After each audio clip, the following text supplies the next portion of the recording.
marka hore waad salaamatiin ku soo dhawaada barnaamijka Masaamax Kariim. Mahmaha hore ayaa tiri qunyar socde qodaximo muddo fulayna hooyadii ma goblanto. waxayna daaran tahay qisadan maanta idii hayo. cadowtinimadana kalgacalkii jaceelka ayaa ka wanaagsan. qisadan maanta idii hayo waxay qusaysaa aabba iyo inankiis. waan isku dayi doonaa inaan heshiisino. inankana waxa la yiraahdaa Sayid Maxamed Saad. balan soo dhaweyno.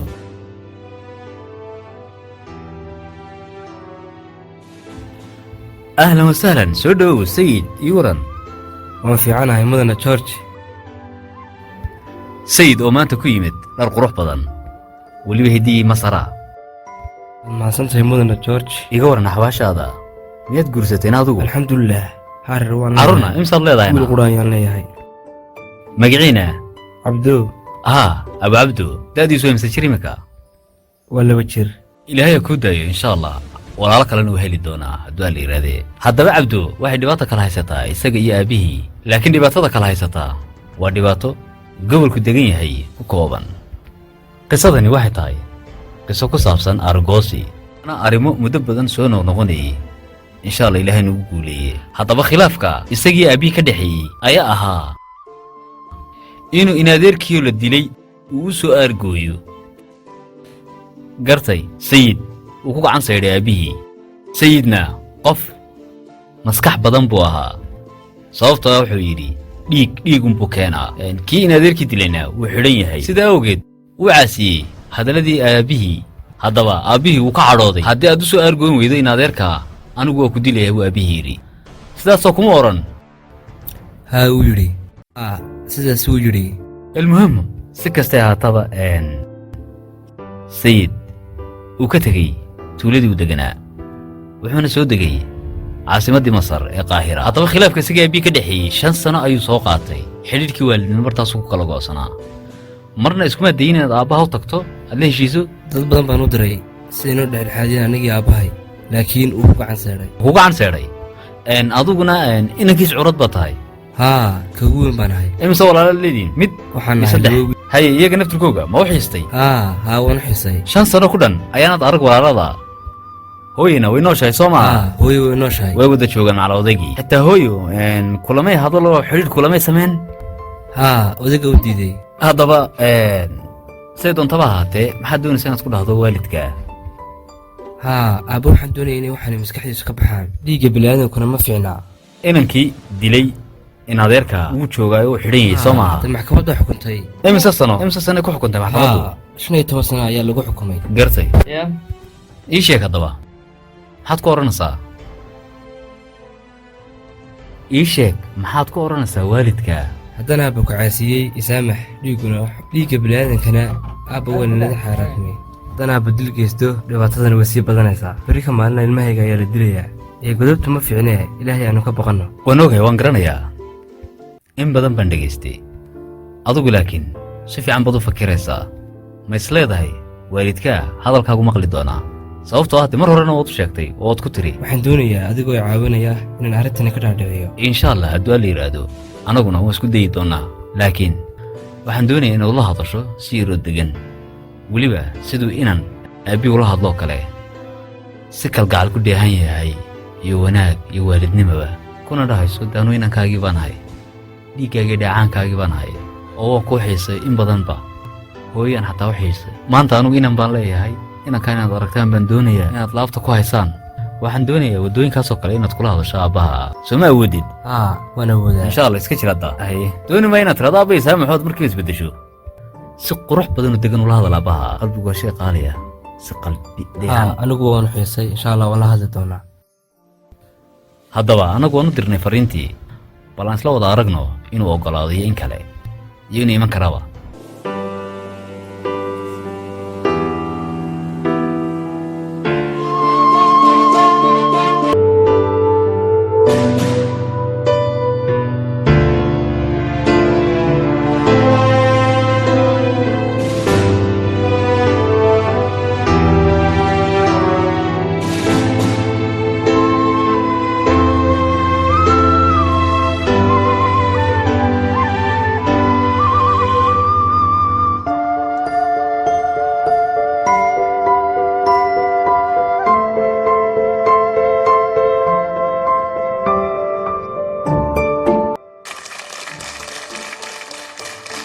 qisada maanta saan horeba idigu soo sheegay waxay qusaysaa sayid iyo aabihii muddo 5 sano ah aabihii ismayna arag caylado dhammaystiran xataa isagoon arag waalidkii dhammaanba iyo qoyskoogiiba muddo hadda laga joogo 5 sano ayuu yimid istuudiyahan Musaamax Kariim isagoo waalidku doonayo inuu inaadeerkii u soo argudo kii inaadeerkii dilayna uu xidhan jeelku ku jiraa haddaba sayid uu ku gacan sayro wuxuu yidhi maya aabo waa dembi qofkii haddii maray dawladdu xukuntay inagu xaq uma lihin inaan dhagar iyo dhiig geysano si kastaba haataba sayid uu ka soo guuray wuxuuna ku sugan yahay caasimadda waddanka Masar ee Qaahira reer baan xaqa ku yeeshay wiilna waa ugu dhashay Qaahirana ku sugan yahay muddo 5 sano laga joogana doonaya aabihiin loogu yeedho aabihii wada hadlaan uu fahansiiyo dhibaatadu waxay leedahay laga yaabaaba inay halkaas wanaag ka dhasho laga yaabaa inuu u noqdo waalidkii hooyadii walaaladii haddaba aabihii uu ku sugan yahay istuudiyahan magaciisuna waa maxamed anaguna sugayaa intaan u yeedhayno haddaba ha soo galo walaalkan maxamed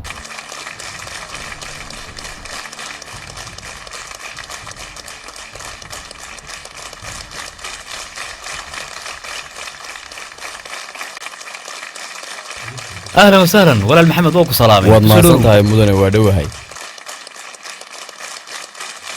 waa ku faraxsanahay aragtidaada ma sha Allah si fiican tuulada iyadoo dhanna waa laga taageeraa aniguna waa ku taageeraa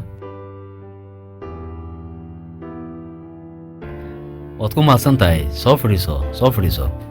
iga waran tuuladii iyo dhammaanba ehelkiiba sidee lagu wada ahaa waad ku mahadsantahay wallaahi waa lagu fiicnaa markii aan maqlay fariintaadii hore ayaan ka soo cararay adiguna waxaad tahay dadka ugu sharafta badan leh ee la ixtiraamay ee bulshadeenna wallaahi meel aan lagaa jeclin ma jirto xitaa annagoo Soomaali ah ayaa kaga mahad celinayaa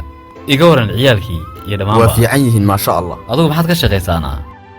yacni maxaad ka wadaa maxaad ka shaqaysaa farsamo nooceeya xifradaad waa noocee waxaan iska ahay beeraley deegalayda iyo qamadida iyo waxaasaan iska falfalaa dhulkuna uu ku barwaaqaysan yahay alxamdulillah ma sha Allah cidna maad weydiin muxuu George kuugu yeedhay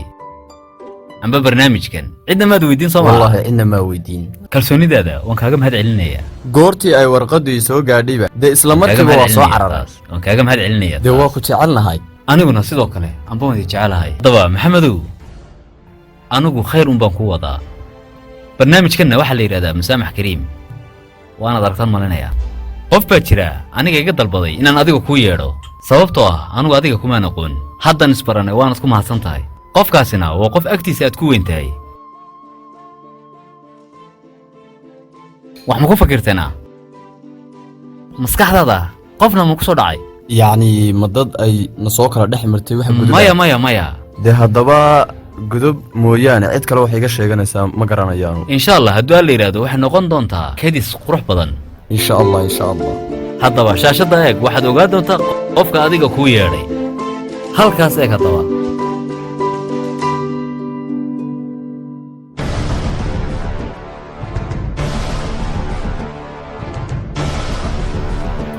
tallaaye waa sayid inankaasi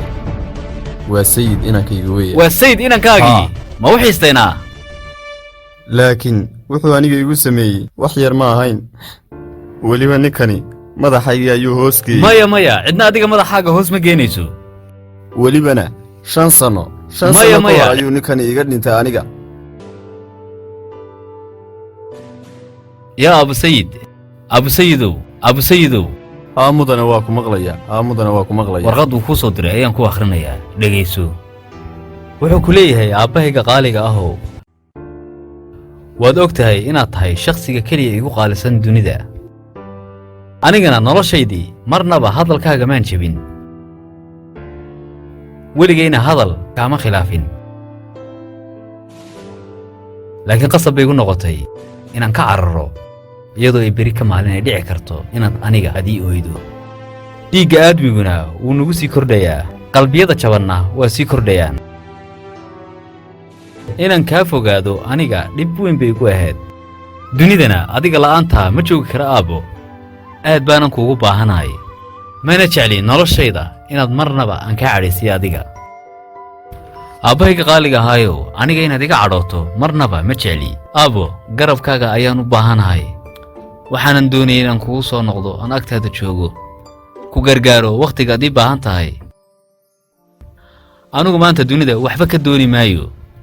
adiga raaliyahaaga mooyaane inankaygana aad qaaddo wuxuu yeeshay imaka wiil inankaygana inaad gacanta qabsato oo sidaad anigaba ii soo korisay aad isaga u soo koriso ood ka soo saartay isagana nin waxaanan sugayaa aabba inaad tiraahdo inankaygii waan ku saamaxay walmusaamax kariim way adag tahay anigana booskaygii waa buuxin kari waayey maxaa kugu adkeeyena bal noo sheeg anigu waxaan deganahay tuulada iyaduna waxay leedahay godobo fara badan godobuhuna waxay gaadhay jiilba jiil dadkuna way la yaabeen oo waxay yidhaahdeen markii inaadeerkaa la dilay ayaad u aari weyday ileen waa ninoo inuu u aaray ahayde dilkii inaadeerkii loo geystay waa nin qayrkiiye inuu dilay ahayd weliba oo u aaro inaadeerkii waxaaba taas igaga daran shandadiisuu qaato waabu baxsadayba annaguna waxaannu ka sugaynay inuu inaadeerkii u soo aargudo qaahiruu dego tuulo agtaayadaa wuu yimaadaayo dadkunbaa ii sheegay aniga laakiinse haddaan arki laha anugu waa horeba adduunka kumuu noolaadeen anigu haddadan garanba maayo ninkani xagguu joogaa maya isagu halkan ma joogo laakiin meel ka baxsan buu joogaa meel ka baxsan laakiin isagu wuxuu yimid inuu ku dhaho 2 eray oo sidii inan iyo aabbihi aad u wada hadashaan isaguna wuxuu kugula hadli doonaa hadallo qalbigiisa ka soo go'ay haddaba sayidow annagu istuudiyaan ku sugannahay waanan ku maqlaynaa fiicnaan lahayd haddaba inaad u sheegto aabbaha wixaad aniga aad ii sheegtay iyo inaad u xiistay warkan anugu mar horaan aasay markii uu garabkayga ka baxay haddaba maqal oo dhegayso waa inaan aad soo koriso waxba miyaan maqli karaaba dhig bay bannadane aan wada hadalna horta inankan adaa soo koriyey waa inankaagii waa dhiiggaagii dheecaankaagii waa soo koriye haa weliba sida ragga ayaan u soo koriyey marka wax xataa mowqifka qaatay waxay ahayd siduu walaalkay ii garab istaagay inuu isna inaadeerkii u garab istaagay war sayidow aniguna waan ku maqlayaa codkaa kor u qaad aniga aabbe waa ku wada maqlaynaa bal hadal aabbo inankaagii waan ahay cafi aabbo waxaan jeclaan lahaa inaad cafido adigu aabbaha hadalkiisa malamaad baqadoonaaabbaha wuxuu doonaya inaad wax disho aabbo waxaa dhiig bilaadan inoo geynaya dhagar bilaadan inoma fiicna adigana kuma fiicna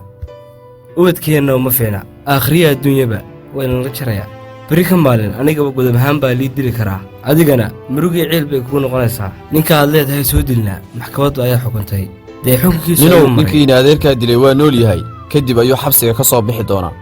markaa miyaad salaami dabadeedna laabta ayaad gelin doontaa miyaa maqal horta anigay maqal nin weyn oo mas-uula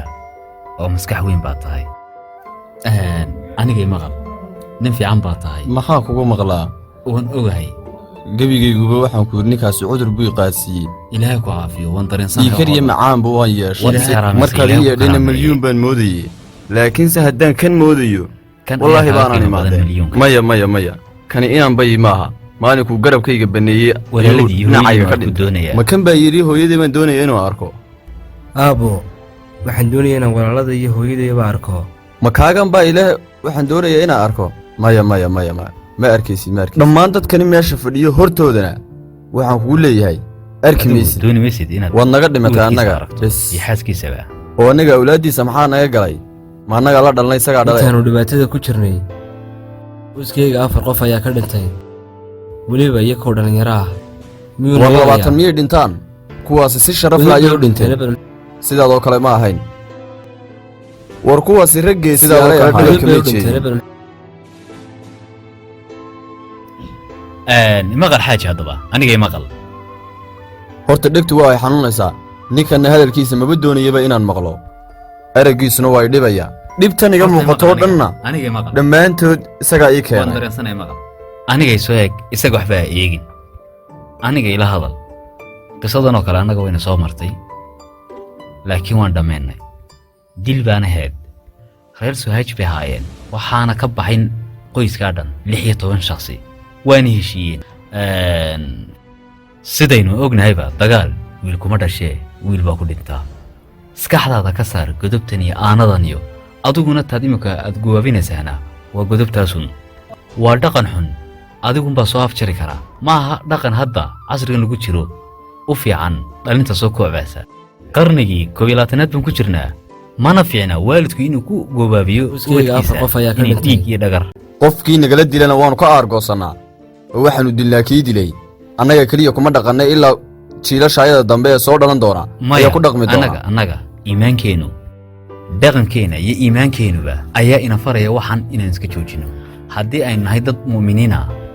ilaaha rabbilcaalamka ayaan aaminsannahay innaga waxay nagu waajibaa inaan waxaan aan joojino mamnuucno oo dadku maxay odhan doonaan markaa may 150 sannadood ayay soo jirtay waan dareensanay horta anigay maqal wayna socon doontaa arrimahan oo kale sharci iyo xukuumad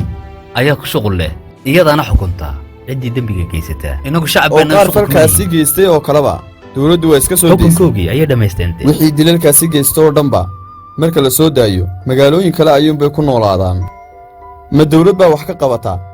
gacantaada ayaa wax lagaga qabtaa aniguna hadalkiisan maalaayacniga xaaji anigay maqal dhiigu aabba ma fiicna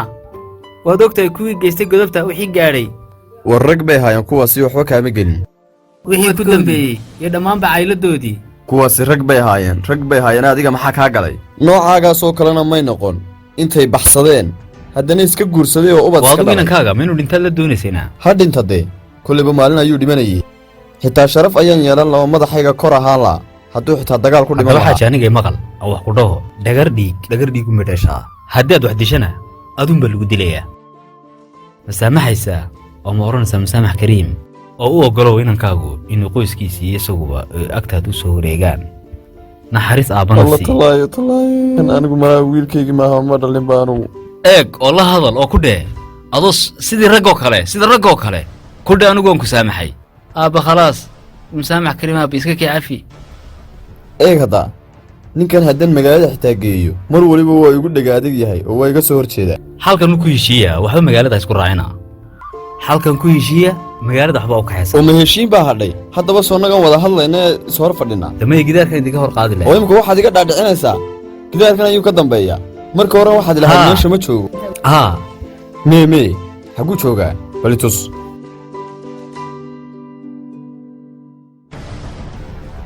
intaad ceebaysad weliba halkan ii joogtaa aabba iga raal aabba ku baryaa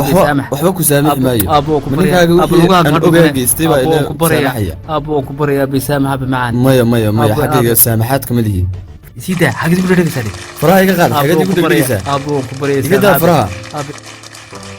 adiguna marka hore waxaad igu tiri meesha ma joogo ninkan imikana meesha ayuu joogaa oo anigaa arkay barnaamijkanna hore ayaan u daawaday wallaahi haddaan moodayo inuu sidan oo kale ay dhacayso ma yimaadeen kamana soo ag muu wareegin joogin laakiin mar dambaan keennay meesha anagu se laakiin waxaan jecelnahay inaad issaamaxdaan saamaxaaddu waa qalbiga